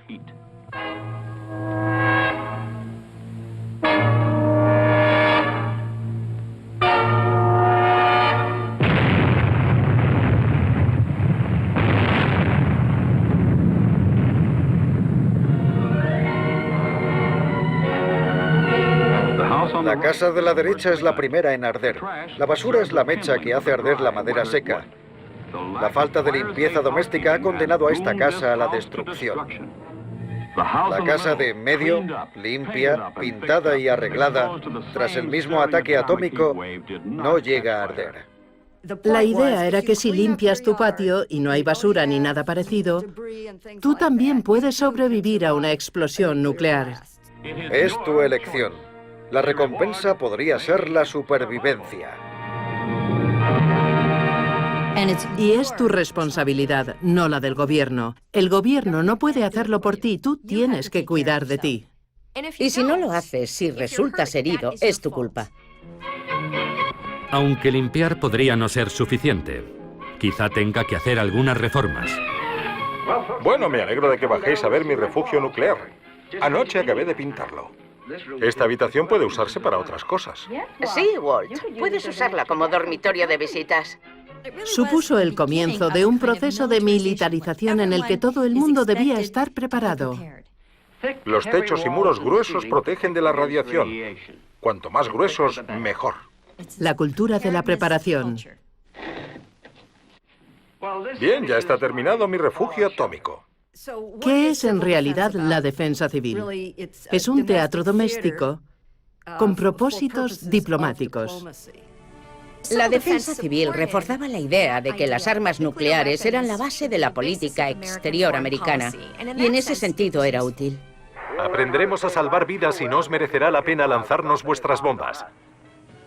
Si nuestro enemigo cree que la sociedad puede sobrevivir, eso significa que nuestra amenaza de usar armas nucleares es más creíble.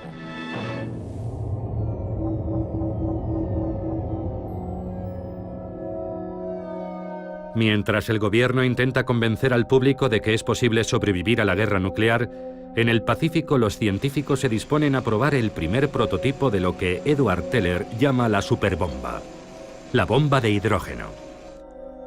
La prueba es secreta, pero se graba una película ahora desclasificada. Si todo sale según lo planeado, muy pronto veremos la mayor explosión jamás vista sobre la faz de la Tierra. El artefacto es más un proyecto de feria de ciencia que un arma, y menos una bomba que un edificio. El combustible, hidrógeno líquido, tiene que enfriarse a 400 grados bajo cero, por lo que parte de la bomba es una planta de refrigeración. Todo el complejo pesa más de 70 toneladas, y todo para demostrar que el concepto termonuclear funciona. Esta es la primera prueba a escala real de una bomba de hidrógeno. Si la reacción se produce, entraremos en la era termonuclear. 30 segundos para el lanzamiento. Colóquense las gafas protectoras o gírense. No se quiten las gafas ni miren hasta 10 segundos después del primer fogonazo.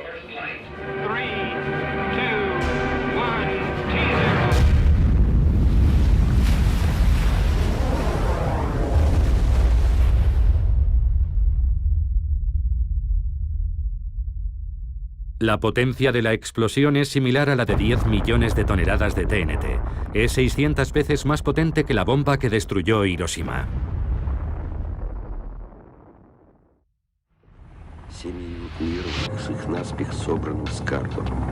Nueve meses después,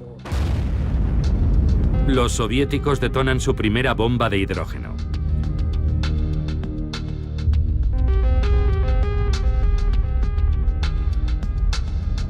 Es menos potente que la bomba H americana, pero es lo bastante pequeña como para poder ser lanzada desde un avión.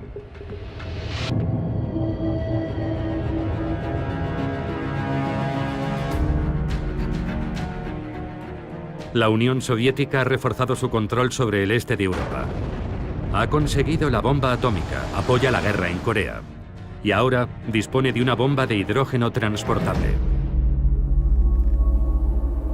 Estados Unidos, en plena campaña del Terror Rojo, lanza una cruzada para erradicar a quien se pueda culpar del éxito comunista.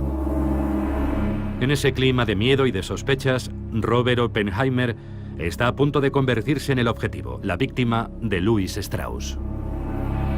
Strauss es horrible, una persona horrible. Es uno de los malvados de esta historia. Strauss solo busca la forma de atacar a Oppenheimer, de humillarlo.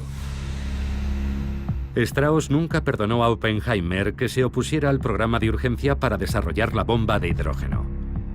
Cuando el presidente Eisenhower nombró a Strauss presidente de la Comisión de Energía Atómica, Strauss pudo vengarse. Lo que hizo al tomar posesión fue iniciar un proceso para privar a Oppenheimer de su autorización de seguridad. La comisión convoca una vista. Strauss elige a los jueces y al fiscal y les proporciona informes secretos sobre Oppenheimer que se remontan a los años 30 y recurre al FBI. El FBI intervino el teléfono de Oppenheimer y el teléfono de su abogado, y Strauss pasaba toda esa información al fiscal. Es una farsa de juicio. Investigaron toda su vida paso a paso, error tras error. Algunos lo defienden, otros le atacan. Las mujeres de su vida, su pasado comunista. Y Oppenheimer se encogía, encogía y encogía sentado en aquel duro banquillo, en aquella audiencia de seguridad. El momento de la verdad llega cuando le preguntan a Edward Teller, ¿cree que Oppenheimer es un riesgo para la seguridad? Y Teller, muy inteligentemente, no dijo sí, lo creo. Lo que dijo fue, me sentiría mucho más seguro si el gobierno nunca más volviera a pedir consejo a Oppenheimer. Y aquello fue el tiro de gracia.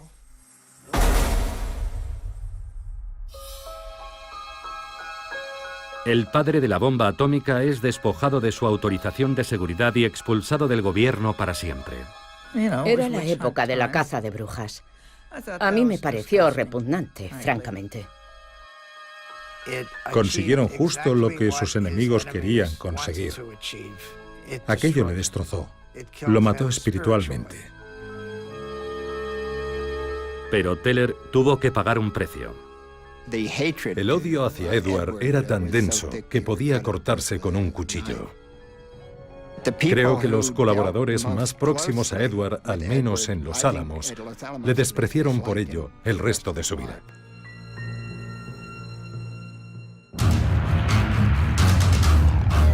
Mientras perseguía a Oppenheimer, en el Pacífico, la CEA realiza otra prueba. La primera bomba H móvil americana. Si funcionaba, sería un arma termonuclear arrojable.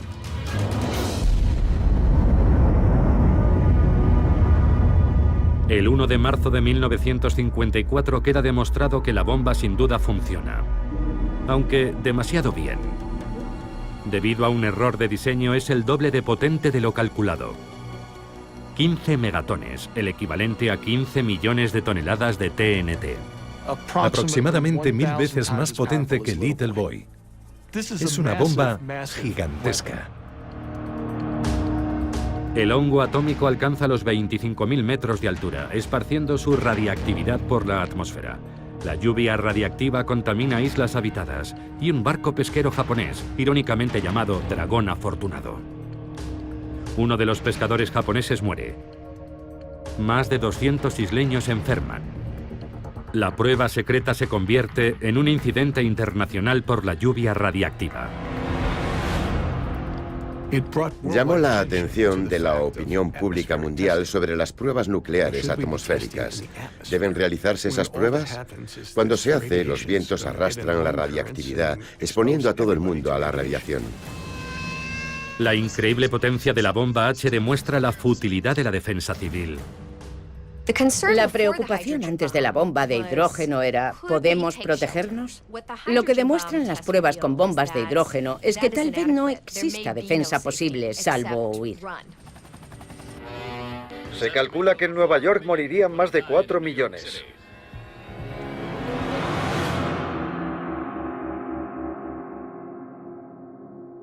Si sobrevivir a la bomba H soviética es imposible, la única opción es disuadirlos para que no ataquen los primeros.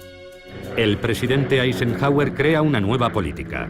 Cualquier agresión soviética se responderá con una fulminante represalia masiva nuclear ejecutada por el Mando Aéreo Estratégico, el SAC. La Fuerza Aérea mantiene a sus bombarderos volando las 24 horas listos para actuar contra objetivos específicos. El SAC está dirigido por Curtis LeMay. LeMay se da cuenta de que la bomba ha cambiado la guerra para siempre. LeMay comprendió enseguida que las guerras durarían días o incluso horas, y que la anticipación era vital. LeMay planea un primer ataque masivo sobre la Unión Soviética al que llamó golpe de gracia. Listos para actuar en cualquier momento, sus equipos realizan simulacros constantes.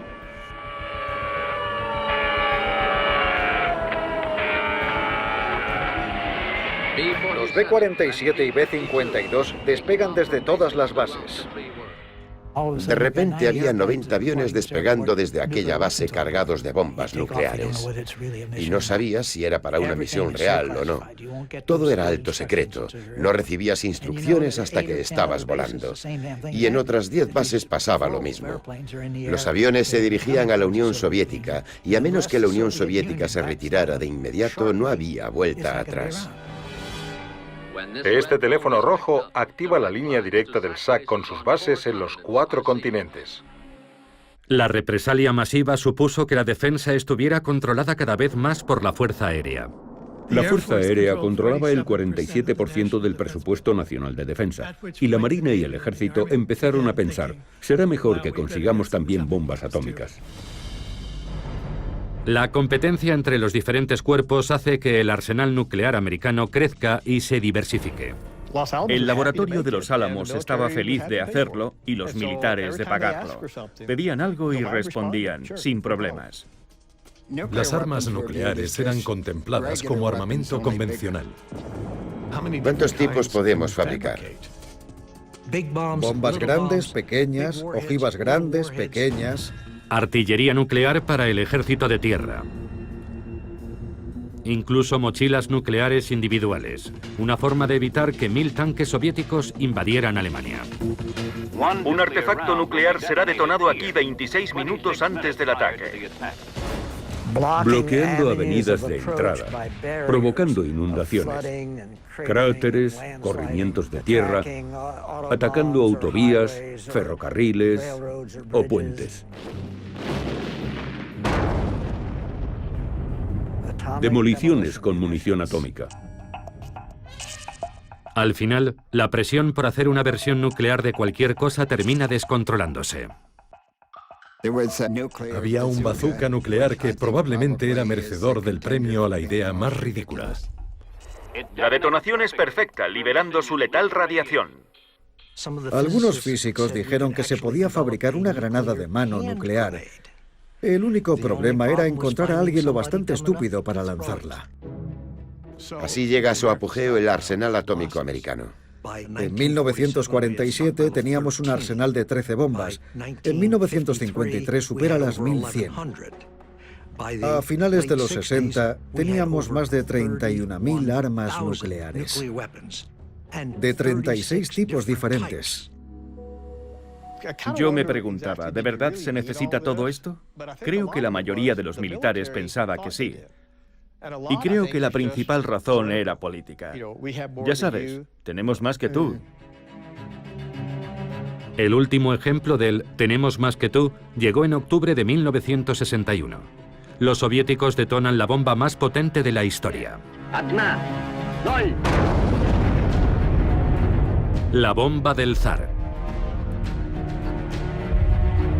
50 megatones.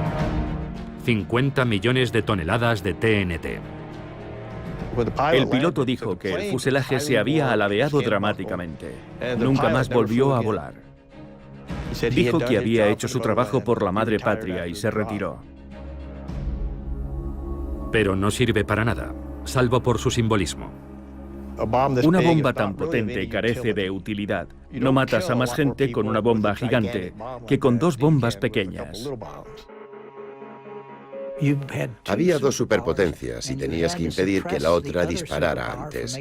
Y la única forma era siendo tan fuerte que si ellos atacaban primero, tú los aniquilaras. La destrucción mutua asegurada era una locura. Mirando hacia atrás, creo que lo era. Aunque por otro lado, siendo las dos partes tan fuertes y sabiendo que podían destruirse mutuamente,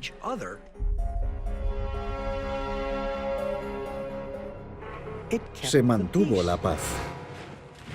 Hasta que estuvo a punto de romperse. En octubre de 1962, el líder soviético Nikita Khrushchev ve la oportunidad de asestar un audaz golpe en el patio trasero de Estados Unidos. Khrushchev decide desplegar misiles en Cuba para alterar el equilibrio de poder. Todavía hoy siguen apareciendo nuevos detalles sobre el juego estratégico de Khrushchev. Aún no conocemos todos los detalles, pero no eran solo los misiles. Los soviéticos planeaban crear una enorme base militar en Cuba, la base militar soviética más grande del mundo. Khrushchev pretendía cambiar por completo el mapa de la Guerra Fría, radicalmente, sin precedentes. Pero para lograrlo, Khrushchev tenía que hacerlo en secreto. Si Estados Unidos descubría que los misiles iban a Cuba, se lo impediría. Y casi lo consigue. Pero antes de que los soviéticos puedan completar su despliegue, un avión espía estadounidense descubre el plan. El enfrentamiento comienza con un discurso. Eran casi las 9 de la noche cuando anunciaron que el presidente iba a dirigirse a la nación. Buenas noches, conciudadanos. Este gobierno ha mantenido la más estrecha vigilancia sobre el despliegue militar soviético en la isla de Cuba. Y mi padre me dijo, creo que han descubierto los misiles. El despliegue de una serie de misiles ofensivos se prepara ahora en esa isla prisionera. Los soviéticos estaban muy preocupados porque esperaban que Kennedy anunciara no solo el bloqueo, sino también la invasión de Cuba. La posibilidad de una auténtica guerra nuclear era muy alta. Y suponía el fin del mundo. Será nuestra política considerar cualquier ataque nuclear lanzado desde Cuba contra cualquier nación en el hemisferio occidental como un ataque contra Estados Unidos merecedor de una respuesta contundente contra la Unión Soviética. Una respuesta contundente de represalia contra la Unión Soviética. Yo sabía lo que eso significaba y cuáles serían sus consecuencias. Consideramos bombardearos con armas atómicas. Ver al presidente de Estados Unidos en la televisión nacional diciéndole al mundo que eso podía pasar capta la atención del público. En la sede de Naciones Unidas, la crisis cubana es el único tema de discusión. El problema al que se enfrenta el Consejo de Seguridad es grave. Mientras Kennedy piensa en invadir Cuba, telefonea al expresidente y general Dwight Eisenhower en busca de consejo. General, ¿qué posibilidad hay de que disparen esas cosas si invadimos Cuba? No creo que lo hagan. ¿No lo cree? ¿Entonces correría ese riesgo? Algo podría hacer que esa gente disparara, pero no creo que sea eso. Ya. Bien. Pero yo siempre diría, mantenga a su gente muy alerta. Sí. Está bien. Kennedy no tenía ni idea de que las armas tácticas nucleares ya estaban en Cuba. Los rusos pensaban, bueno, si los americanos invaden Cuba, entonces tendremos que usar nuestras armas tácticas nucleares para rechazarlos. Puede incluso que armas nucleares de alcance medio. Los oficiales de misiles en Cuba tenían la autorización de la Unión Soviética para lanzar sus misiles antes que permitir que los destruyeran. Imaginemos que los marines desembarcan en las playas de Cuba y son recibidos con una lluvia de armas tácticas nucleares.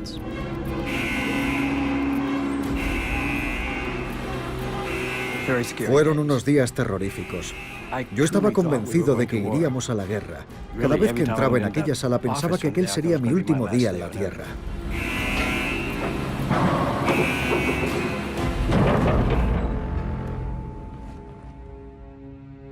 Al final, tanto Kennedy como Khrushchev miraron fijamente al abismo nuclear y dieron un paso atrás.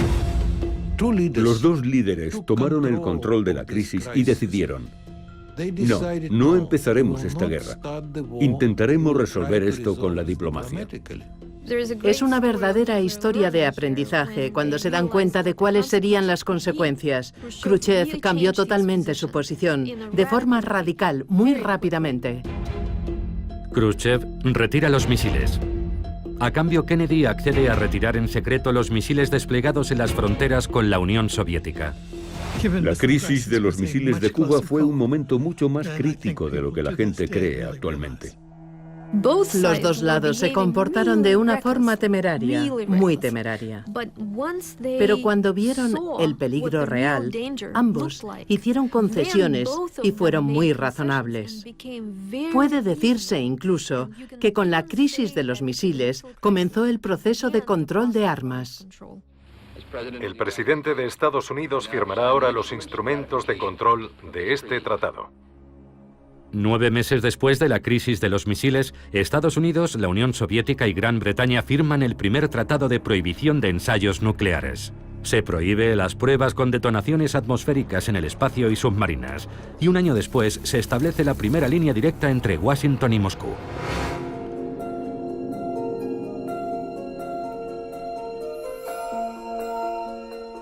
Pero incluso antes de la crisis de los misiles, las protestas habían aumentado, a menudo encabezadas por mujeres. No den leche radiactiva a mis hijos. Hacen pruebas atómicas. El viento lleva la radiación hasta los campos donde pastan las vacas y después cogen su leche y se la dan a nuestros hijos. No pueden seguir haciéndolo.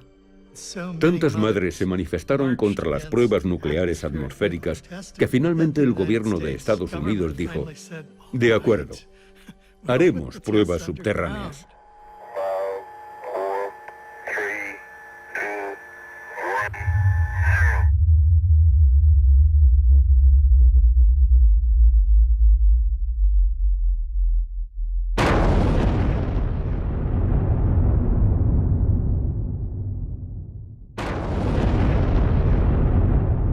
Las pruebas nucleares subterráneas mostraban el uso potencial de la bomba para cambiar el paisaje masivamente. Puede que para construir carreteras, puertos, canales. Las pruebas comenzaron en 1945 y continuaron hasta el 62. Y se realizaron más de 200 detonaciones nucleares.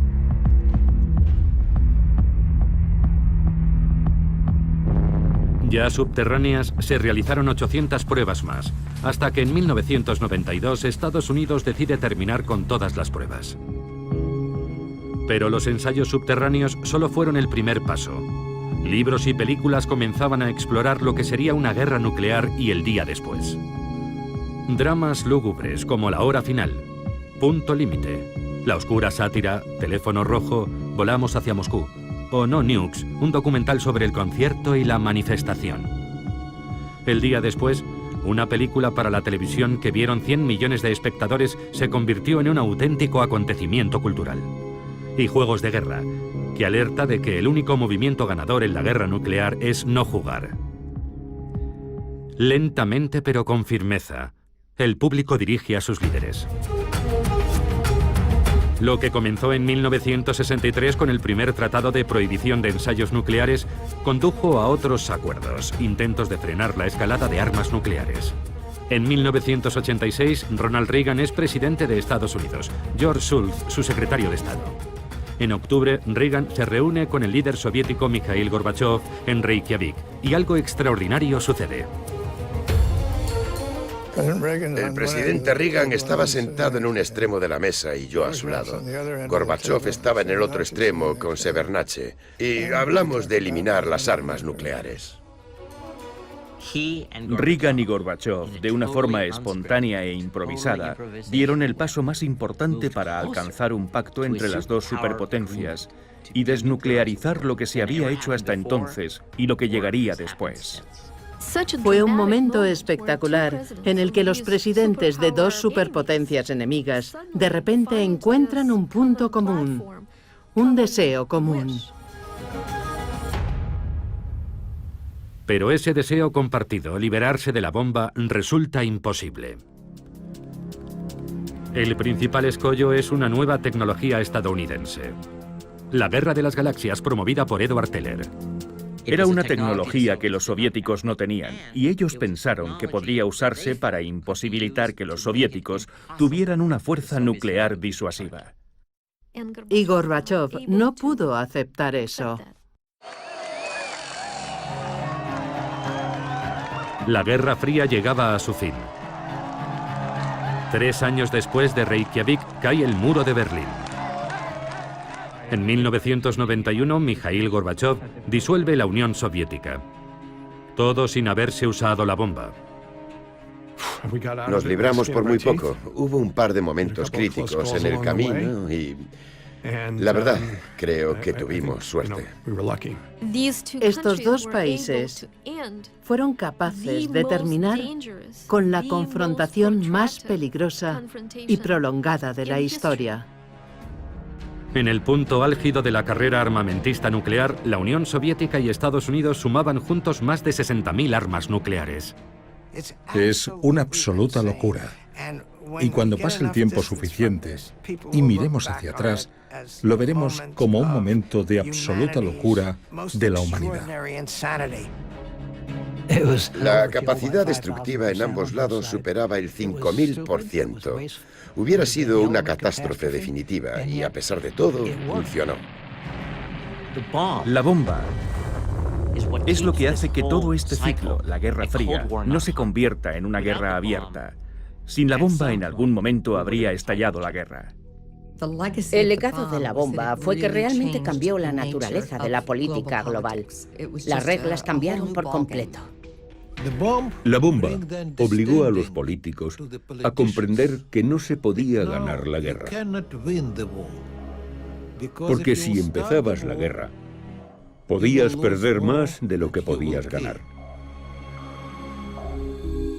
Hoy, además de Estados Unidos y Rusia, 6 naciones más tienen la bomba, además de Sudáfrica, que la tuvo y renunció a ella, e Israel, que no ha confirmado ni negado tenerla. No tenemos control sobre ellas ni sobre lo que pueden hacer con ellas. Los más alarmantes son India y Pakistán. Algunos expertos creen que una guerra nuclear, incluso limitada entre India y Pakistán, sería catastrófica para todos.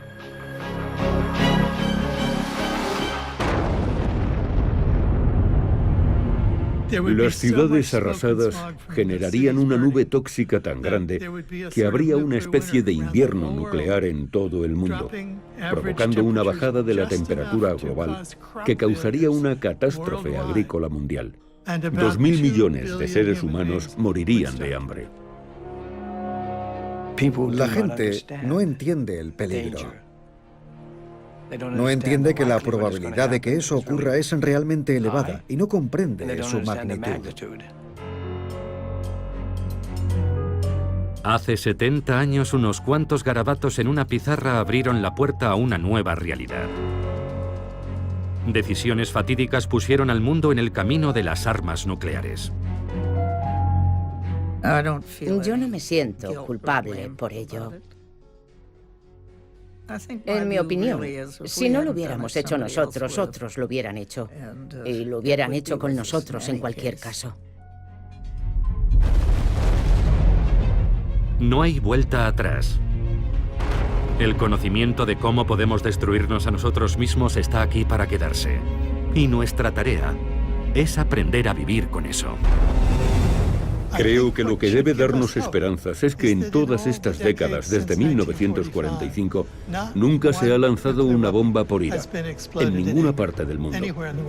Hemos logrado de alguna manera mantener el dedo alejado del botón, y esperemos que se continúe así.